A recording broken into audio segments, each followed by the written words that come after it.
ఒకప్పుడు రాయలసీమ జిల్లా రాజకీయాలు హాట్ టాపిక్గా ఉండేవి. కానీ ఇప్పుడు ప్రశాంతంగా ఉండే నెల్లూరు జిల్లా రాజకీయాలు వేడెక్కుతున్నాయి. రాయలసీమ రాజకీయాలకు ఏమాత్రం తీసిపోని విధంగా నెల్లూరు జిల్లాలో రాజకీయ ఘటనలు చోటు చేసుకుంటున్నాయి. క్వాడ్స్ కుంభకోణం ఇప్పుడు టీడీపీ, వైసీపీ పార్టీలకు చెడ్డ పేరును ఆపాదిస్తుంది. కోట్లాది రూపాయల క్వాడ్స్ కుంభకోణంపై నెల్లూరు నుంచి మా ప్రతినిధి మునీంద్ర మరింత సమాచారం అందిస్తారు.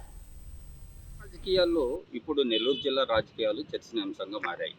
గతంలో రాయలసీమ జిల్లాలో జరిగేటువంటి రాజకీయాలను తలపించే విధంగా మాజీ మంత్రి ప్రసన్న కుమార్ రెడ్డి ఇంటిపైన దాడి, అదేవిధంగా క్వాడ్జ్ కుంభకోణం అనేది ప్రస్తుతం రాజకీయాల్లో చర్చనీయాంశంగా మారింది.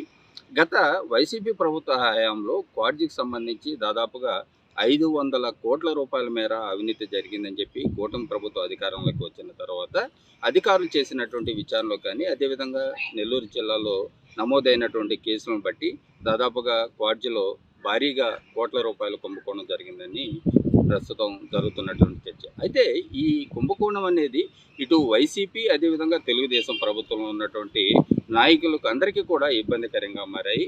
అయితే కూటమి ప్రభుత్వం అధికారంలోకి వచ్చిన తర్వాత ఈ క్వాడ్జ్ వ్యాపారం అంతా ప్రస్తుతం నెల్లూరు ఎంపీ వేమిరెడ్డి ప్రభాకర్ రెడ్డి ఆధ్వర్యంలో జరుగుతున్నాయి.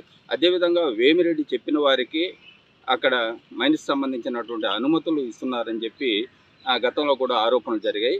అదేవిధంగా అంటే వైసీపీ ప్రభుత్వం కూడా సంబంధించినటువంటి నేతలు ఎవరైతే ఉన్నారో వారిపైన కేసులు నమోదు చేసి గత హయాంలో, ప్రభుత్వ హయాంలో వారు అక్రమాలకు పాల్పడ్డారు, అవినీతికి పాల్పడ్డారు.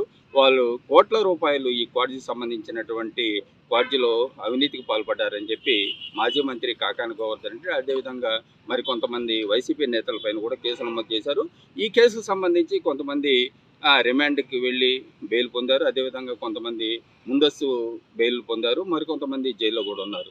అయితే దీనికి వైఎస్ఆర్ కాంగ్రెస్ పార్టీ చెందినటువంటి నేతలు ప్రస్తుతం కుంభకోణం జరిగినటువంటి తీరు, అదేవిధంగా ఇప్పుడు ఉన్నటువంటి కూటమి ప్రభుత్వంలో కూడా అవినీతి జరుగుతుంది, అక్రమాలు జరుగుతున్నాయని చెప్పి కూడా మాజీ మంత్రి అనిల్ కుమార్ యాదవ్ ఆరోపించారు.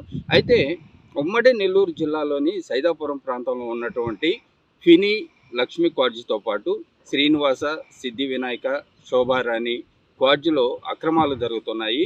వాటన్నిటిని కూడా ఎలాంటి అనుమతులు లేకపోయినా కూడా అక్కడ సంబంధించినటువంటి కంపెనీలకు సంబంధించినటువంటి కంపెనీలతో ఎక్స్పోర్ట్ జరుగుతుందని చెప్పి కూడా ఆయన ఆరోపించారు.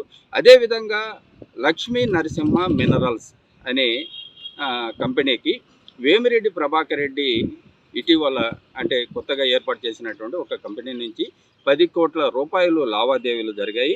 అయితే లక్ష్మీ నరసింహ మినరల్స్కు ఎటువంటి అనుమతులు లేకపోయినా కూడా అక్కడ క్వాడ్జ్కి సంబంధించినటువంటి వాటన్నిటిని కూడా అనుమతులు లేకుండా అనధికారికంగా అక్కడ కొంతమంది ఉన్నటువంటి గ్రూపుగా ఏర్పడి ఆ క్వాడ్జ్నంతా కూడా ఈ లక్ష్మీ నరసింహ మినరల్స్ ద్వారా విఐపిఆర్ సంబంధించినటువంటి కంపెనీకి సరఫరా చేయడం వల్లే 10 కోట్ల రూపాయలు వేమిరెడ్డి ప్రభాకర్ రెడ్డికి సంబంధించినటువంటి కంపెనీ ద్వారా లావాదేవీలు జరిగాయని చెప్పి మాజీ మంత్రి అనిల్ కుమార్ యాదవ్.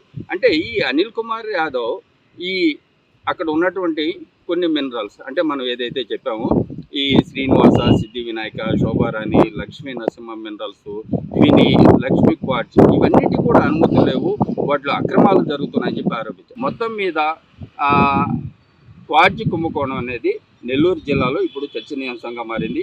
గతంలో ఏ విధంగా అయితే అక్రమాలు, అవినీతి జరుగుతున్నాయో అదేవిధంగా ఇప్పుడు కూటమి ప్రభుత్వంలో కూడా తెలుగుదేశం పార్టీ చెందినటువంటి నేతలు అవినీతి అక్రమాలకు పాల్పడుతున్నారని చెప్పి వైఎస్ఆర్ కాంగ్రెస్ పార్టీ నేతలు చేస్తున్నటువంటి ఆరోపణలకు తెలుగుదేశం పార్టీ సంబంధించినటువంటి నేతలు ఏ విధంగా సమాధానం చెప్తారో వేచి చూడాల్సినటువంటి సమయం, పరిస్థితి నెల్లూరు జిల్లాలో ఏర్పడింది.